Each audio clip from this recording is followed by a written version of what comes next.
Nous nous sommes arrêtés hier à l'excellence de cette flèche de la crainte qui perce et tue les convoitises de la chair pour que l'esprit soit sauf. C'est une flèche que la parole de Dieu, vivante et efficace, plus pénétrante qu'aucun glaive à double tranchant. Glaive dont le Sauveur a dit « Je ne suis pas venu apporter la paix, mais le glaive ». Enfin, c'est une flèche choisie que l'amour du Christ Jésus.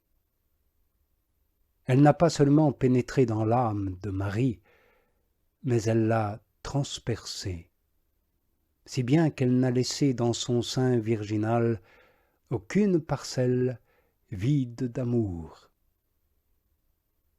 Oui, Marie aime de tout son cœur, de toute son âme, de toute sa force. Et ainsi, elle est comblée de grâce. Cette flèche l'a aussi transpercée pour venir jusqu'à nous, et pour que, tous, nous recevions de sa plénitude. Ainsi, Marie deviendrait la mère de cet amour dont Dieu, qui est l'amour, est le Père. Elle a enfanté et elle a planté sa tente en plein soleil pour que s'accomplisse cette parole de l'Écriture « J'ai fait de toi la lumière des nations pour que tu sois mon salut jusqu'aux extrémités de la terre. » Et cela s'est accompli, en effet, et en plénitude, par Marie. Elle a enfanté et rendu visible dans la chair celui qui était invisible et qu'elle n'avait reçu ni de la chair, ni par la chair. Oui, vraiment, elle a reçu dans tout son être la grande et douce blessure d'amour. Pour moi, je m'estimerais heureux si, de temps à autre, je me sentais atteint, au moins, par l'extrême pointe de ce glaive. Ayant ainsi reçu cette si légère blessure d'amour, mon âme pourrait dire, elle aussi, je suis blessée d'amour. Ah, qui me donnera d'être non seulement blessé, mais totalement vaincu par l'amour, jusqu'à la disparition de la couleur et de la chaleur de ce corps de chair qui fait la guerre à l'âme.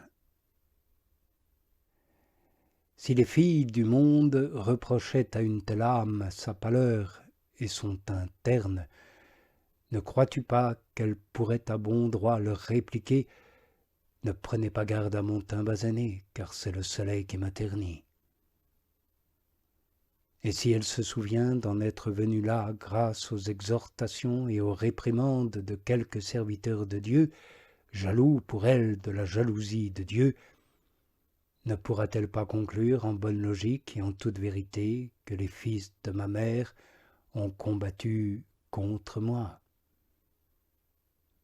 Le sens serait alors, je l'ai déjà dit hier, que l'Église où toute âme aimante prononce ces paroles, non pas comme un gémissement ou une plainte, mais dans la joie et l'action de grâce, et même avec fierté. Car elle est digne de paraître et d'être proclamée basanée et terne pour le nom et pour l'amour du Christ Jésus. Et elle attribue cela non pas à son propre zèle, mais à la grâce et à la miséricorde de celui qui la prévient et lui envoie ses messagers. En effet, comment pourrait-elle croire si personne ne prêche? Et comment prêcher sans être envoyé? Elle dit donc que les fils de sa mère ont combattu contre elle, non pas parce qu'elle serait en colère, mais pour ne pas se montrer ingrate. C'est pourquoi elle poursuit « Ils m'ont mise à garder les vignes ». Si l'on examine le sens spirituel de cette parole, on découvrira, je pense, qu'elle ne contient aucune plainte, ni aucun ressentiment, mais qu'elle respire plutôt le bonheur. Toutefois, pour toucher à ce mystère, avant d'oser y mettre la main, car ce lieu est saint, nous devons nous concilier, par nos prières habituelles, l'esprit qui scrute les profondeurs de Dieu. L'épouse, dit donc, ils m'ont mise à garder les vignes. Qui donc? Serait-ce ces agresseurs que tu évoquais, belle épouse, tantôt disant « les fils de ma mère ont combattu contre moi ».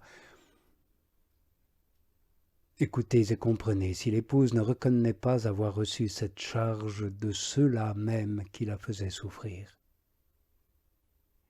Rien d'étonnant à cela, puisqu'il la combattait dans l'intention de la corriger.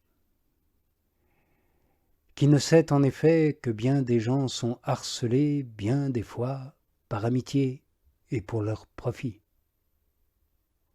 Combien progressent et s'élèvent grâce aux justes réprimandes de ceux qui ont reçu une autorité. Nous en faisons l'expérience chaque jour.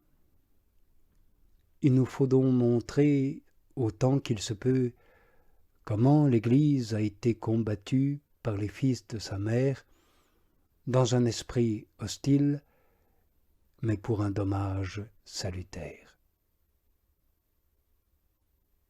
Il est étonnant que ceux qui se proposent de nuire rendent pourtant service, même contre leur gré.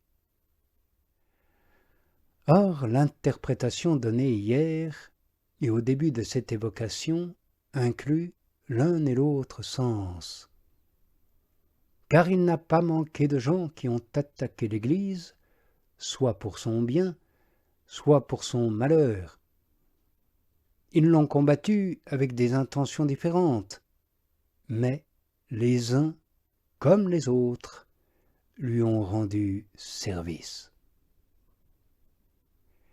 Aussi se glorifie-t-elle d'avoir progressé grâce aux attaques subies. En effet, pour une seule vigne que ses adversaires ont cru lui avoir ôtée, ils l'ont établie gardienne sur plusieurs autres. Voilà, dit-elle, l'avantage que m'ont procuré, en combattant contre moi et contre ma vigne, ceux qui s'écrient « détruisez-la de fond en comble ». Car j'ai échangé une seule vigne contre plusieurs. Et c'est bien la conclusion qu'elle en tire à la fin du cantique. Ma vigne à moi, je ne l'ai pas gardée. C'est comme si elle expliquait pourquoi on l'a établie gardienne, non pas d'une seule vigne, mais de plusieurs. Tel serait donc le sens littéral. Mais si nous ne suivons que la lettre, nous contentant de la seule signification qui apparaît à la surface, nous penserons lire dans l'Écriture sainte une allusion aux vignes concrètes et terrestres, aux entreprises humaines et toutes mondaines.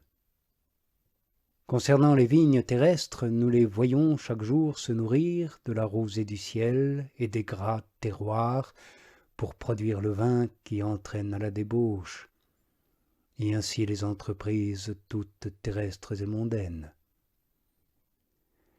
Ainsi nous ne tirerons de la sainte et divine Écriture rien qui soit digne, je ne dis pas de l'épouse du Seigneur, mais aussi de n'importe quelle autre épouse.